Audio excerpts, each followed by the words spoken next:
This is me, Punesh Kumar Temre, and in today's class of artificial intelligence, we have to go for the topic knowledge representation using semantic networks. So, whenever we are going for knowledge representation in artificial intelligence, we have total four techniques.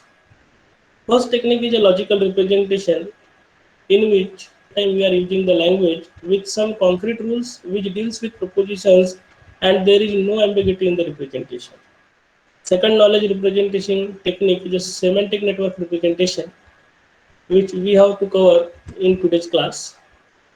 Particularly, whenever we are going for knowledge representation by using semantic network technique, at that time we have to represent our knowledge in the form of graphical networks. तो यहाँ पे हम graphical representation mechanism use करेंगे and every graph will consist of nodes representing the objects, and there will be the arcs which will be connecting to the nodes, and all these arcs will represent the relationship among those objects. Then we have third representation technique. This is what a frame representation. The frame is a record-like structure which consists of collection of attributes and its values to describe an entity in the world. तो frame representation technique हम आने वाले subsequent classes में देखने वाले हैं.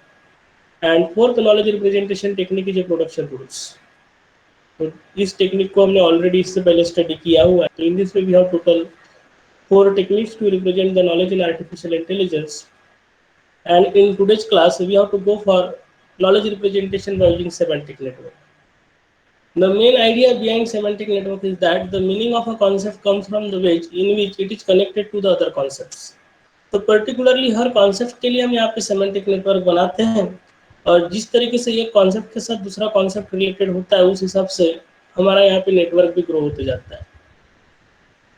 In semantic network, information is represented as a set of nodes representing the objects and arcs which describe the relationship between those objects. तो semantic representation एक ग्राफिकल रिप्रेजेंटेशन टेक्निक है. जितने भी हमारे पास ऑब्जेक्ट्स है, ये ऑब्जेक्ट्स को हम जनरली नोड के फॉर्म में रिप्रेजेंट करेंगे.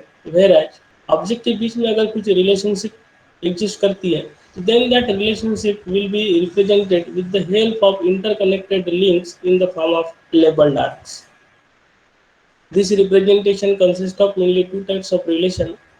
तो particularly is a relation और kind of relation, ये दोनों kind के relation को हम semantic network representation में represent करते हैं. तो सबसे पहले तो समझ लेते हैं कि इंटरसेक्शन सर्च है क्या. अगर हमारे पास कोई दो ऑब्जेक्ट्स है और वो दो ऑब्जेक्ट्स के बीच में रिलेशनशिप अगर एग्जिस्ट करती है नहीं, अगर हमें चेक करना है तो हम क्या करेंगे. हम सिंपली दोनों ऑब्जेक्ट को चूज करेंगे और दोनों ऑब्जेक्ट से एक्टिवेशन फंक्शन स्प्रेड करेंगे. दोनों एक्टिवेशन फंक्शन स्प्रेड करने के बाद हम चेक करेंगे कि एक्टिवेशन फंक्शन एक दूसरे को कहाँ मिल रहे हैं. अगर एक्टिवेशन फंक्शन मिल रहे हैं तो then it will give us the intersection search. In this way we will get the relationship among two objects. अब समझेंगे कि सेमेंटिक नेटवर्क यूज करते हुए यूनरी प्रेडिकेट्स को हम किस तरीके से रिप्रेजेंट करेंगे. तो many unary predicates in predicate logic can be thought as a binary predicates using some very general purpose predicates such as each and a instance. Generally हमने प्रोडक्शन रूल के form में या फिर प्रेडिकेट रूल के form में generally knowledge को represent किया था, तो हमारे पास यूनरी काइंड की रिलेशनशिप थी.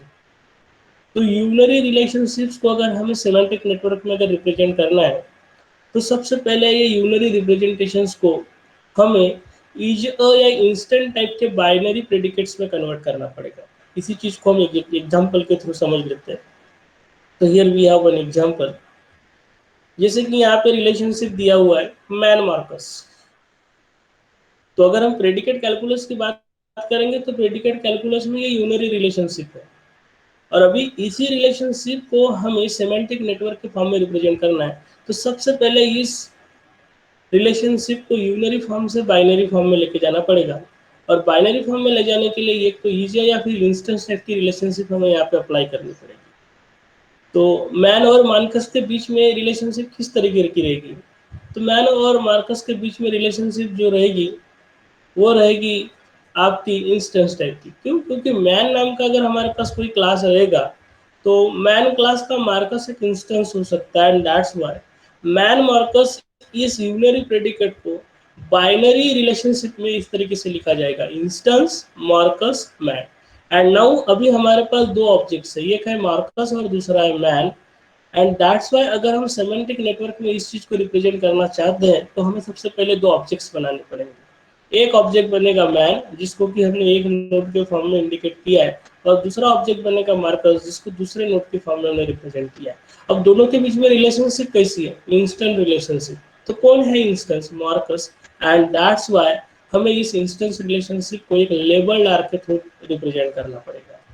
तो मैन मार्कस इस तरीके का अगर हमारे पास कोई फैक्ट है जो कि एक यूनरी रिलेशनशिप को रिप्रेजेंट करता है, इसी चीज को सेमेंटिक नेटवर्क में कैसे रिप्रेजेंट करेंगे ये अगर हमको समझना है तो हमने इसी चीज का यहाँ पे डेमोन्स्ट्रेशन किया है।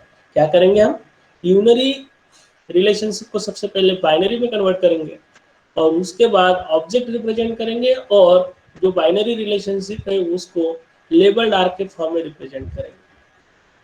Now we have to understand the concept of how to represent the binary predicates.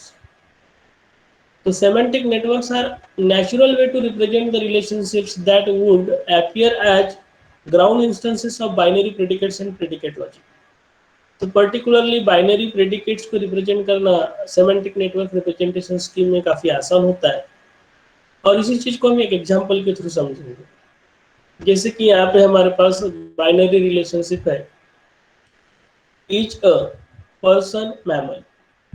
तो पर्सन इज अ मैमल, इस तरह का हमारे पास कोई फैक्ट होगा, और यहाँ पे हमने जो रिलेशनशिप यूज की है वो बाइनरी रिलेशनशिप है, और ऑब्जेक्ट्स जो है वो है पर्सन एंड मैमल।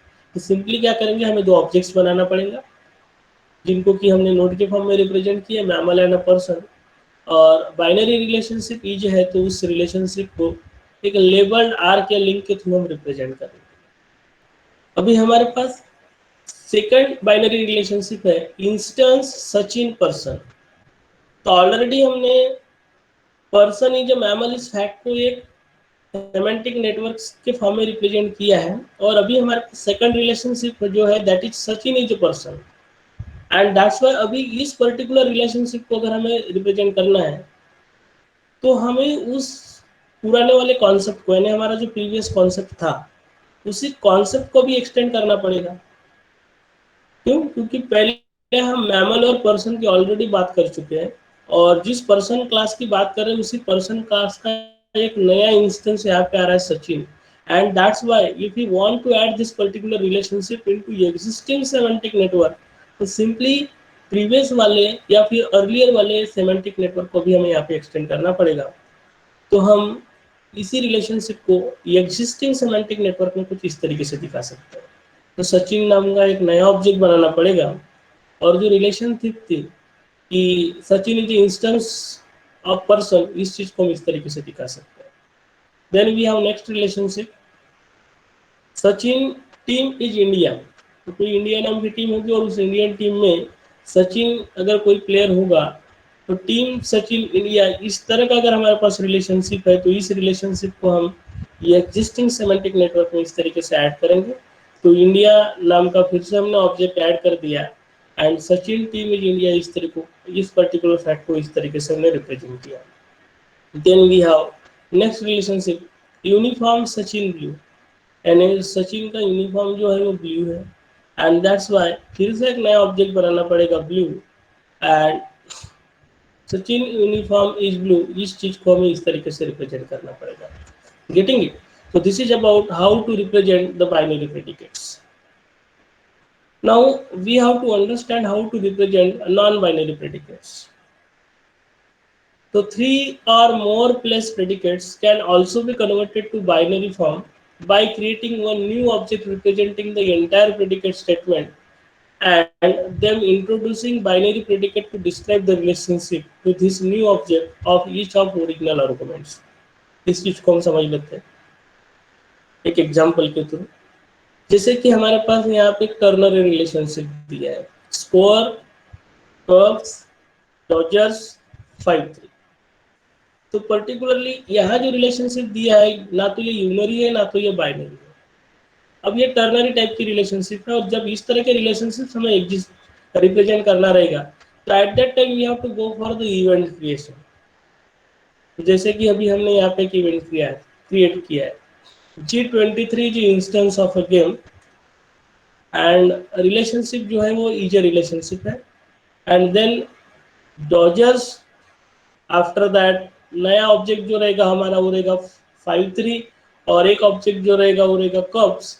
ये सारे ऑब्जेक्ट्स को हमें सबसे पहले क्रिएट करना पड़ेगा, और क्रिएट करने के बाद उनके बीच में जो भी रिलेशनशिप्स है, बाइनरी रिलेशनशिप हमें क्रिएट करना पड़ेगा।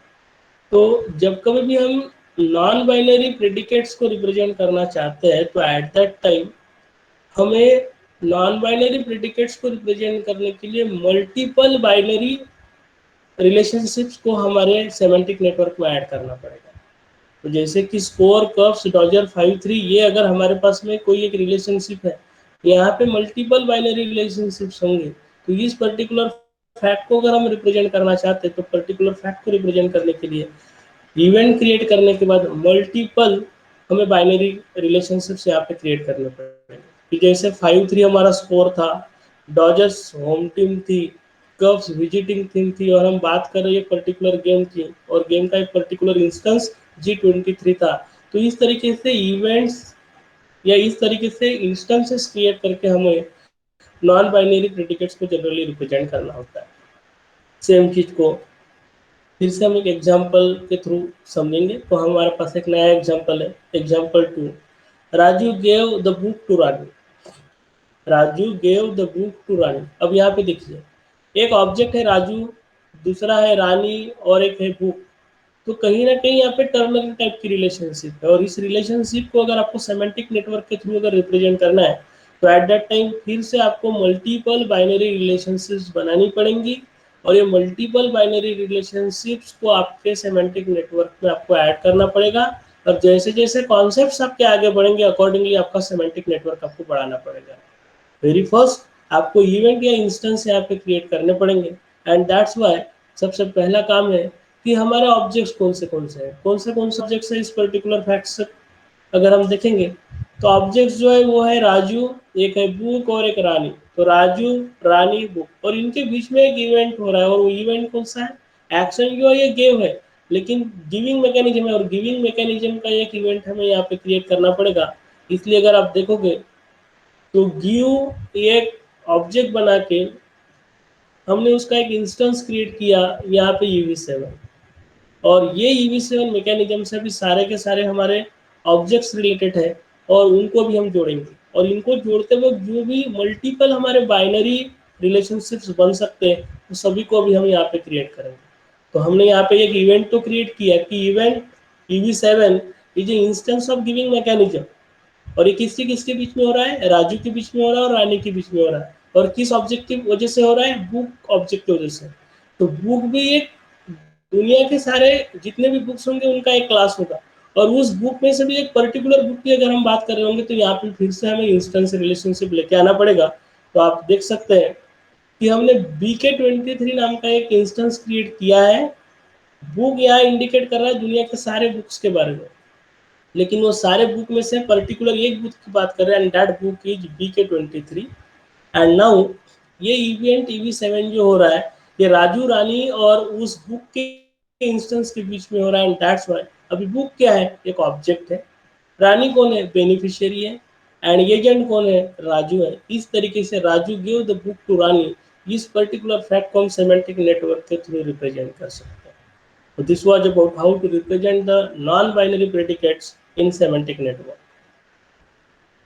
Now we have to understand some of the advantages of semantic network. पहला एडवांटेज है, semantic network are natural representation of knowledge. तो पर्टिकुलरली कॉन्सेप्ट्स जैसे आ रहे हैं, वो कॉन्सेप्ट्स के हिसाब से हम सिंपली हमारे डेटा को ग्राफिकली रिप्रेजेंट कर रहे हैं।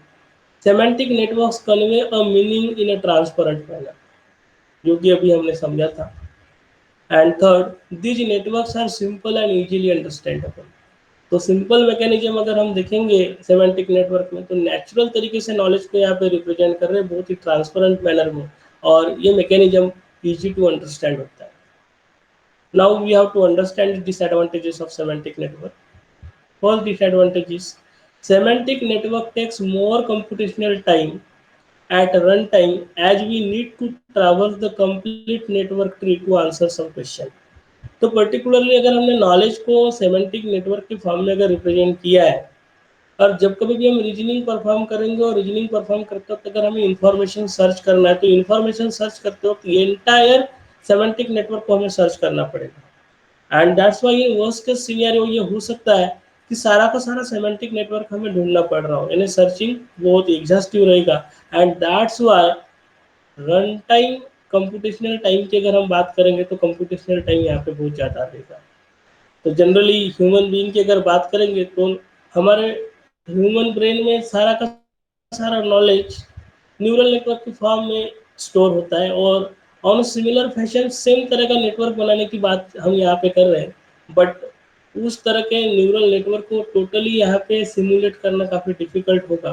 This is what the second disadvantage of semantic network. Then third we have, अगर हम सेमेंटिक नेटवर्क यूज करते तो सेमेंटिक नेटवर्क यूज करते वक्त जो क्वांटिफायर्स होते हैं, जैसे फॉर ऑल क्वांटिफायर या फॉर सम क्वांटिफायर, इस तरह के क्वांटिफायर वाले स्टेटमेंट को रिप्रेजेंट करना काफ़ी डिफिकल्ट है। तो हम ये कह सकते हैं कि semantic network representation is unable to represent the quantifier statement. Fourth हमारा डिसएडवांटेज जो है, semantic network do not have any standard definition for the link name. Generally जितने भी हमारे पास में ऑब्जेक्ट के बीच में रिलेशनशिप्स थे, ये रिलेशनशिप्स को स्टैंडर्ड नाम कौन से देंगे, ये फिक्स्ड मैकेनिज्म हमारे पास नहीं है। This is what the next disadvantage of semantic network. And we have last disadvantage, these networks are not intelligent and depend on the creator of the system। तो पर्टिकुलरली सेमेंटिक नेटवर्क का cleverness depend करेगा कि उसको बना कौन रहा है। And that's why generally हमने कहा है कि semantic networks are not themself intelligent, it depends on the creator of the system. So these are the disadvantages of the semantic network. Now here we have some assignment problem. We have to construct the semantic network representation for the following facts। तो पहला fact है हमारे पास पॉम्पियन markers, blacksmith markers.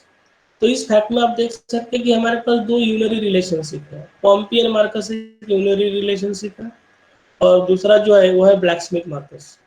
तो unary relationships को कैसे represent करेंगे हमने already देखा हुआ है। By using that input you can solve this particular problem. Then second fact हमको दिया है कि to give the green flower vase to her favourite कचिंग।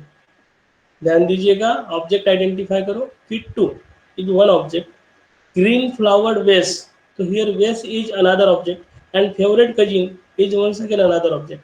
तो cousin, vase and kittu, all these are the objects। और यहाँ पे mechanism जो हो रही है वो गिविंग मैकेनिज्म हो रही है। और वेस जो है ये वेस का भी अलग टाइप है, ग्रीन फ्लावर। और कजिन जो है, कजिन फेवरेट कजिन है। इस तरीके से हमने कुछ स्पेसिफिकेशन यहाँ पे किए हुए हैं।